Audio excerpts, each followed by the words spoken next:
Barbie Forteza at Jameson Blake, muling namataan sa isang fun run, magka-holding hands ulit. Naging usap-usapan sa social media ang muling paglitaw ni na Barbie Forteza at Jameson Blake sa isang pampublikong aktibidad, kung saan pareho silang lumahok sa isang masayang marathon. Sa pagkakataong ito, kapwa sila nakiisa sa Aqua Run 2025, isang kilalang fun run event na ginanap kamakailan at dinagsa ng mga fitness enthusiasts at celebrities.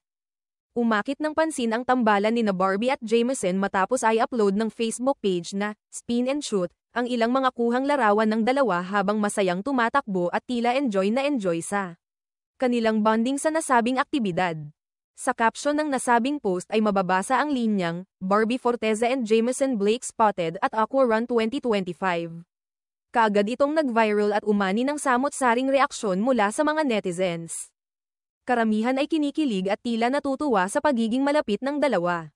Ayon sa mga komento, may chemistry raw ang aktres at aktor. At marami ang nagsabing bagay na bagay umano sila kahit pa sinabi na nila sa ilang panayam na sila ay magkaibigan lamang.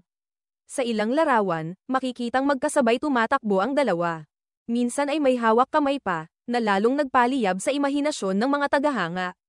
May ilan pang ang netizens ang pabirong nagtanong kung talaga bang magkaibigan lang ang turingan nila sa isa't isa, dahil sa tila sweet na mga kilos nila sa isa't isa.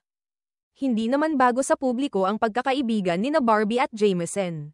Pareho silang nagbahagi sa mga naunang interview na nahilig sila sa pagtakbo bilang ehersisyo at stress reliever.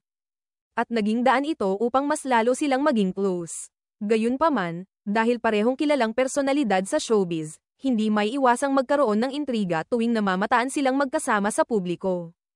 Sa kabila nito, maraming tagahanga ang nagsasabing wala naman masama kung maging malapit ang dalawang artista, lalo na't pareho silang single at mukhang masaya sa piling ng isa't isa.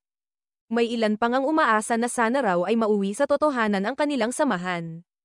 Habang ang iba na may nagpapayo na hayaang maging pribado ang buhay ng mga artista at huwag agad bigyan ng mali siya ang bawat kilos nila.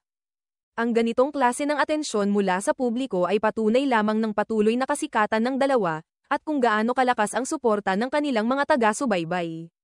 Sa kabila ng mga tsismis at spekulasyon, nananatiling kalmado at positibo sina Barbie at Jameson, na patuloy pa ring sumusuporta sa isa't isa, hindi man sa romantikong paraan, kundi bilang magkaibigang may parehong hilig sa healthy lifestyle at aktibong pamumuhay. Sa huli, tanging panahon lamang ang makapagsasabi kung saan haantong ang kanilang samahan. Pero sa ngayon, mukhang kontento na silang i-enjoy ang bawat moment na magkasama, sa takbuhan man o sa likod ng kamera.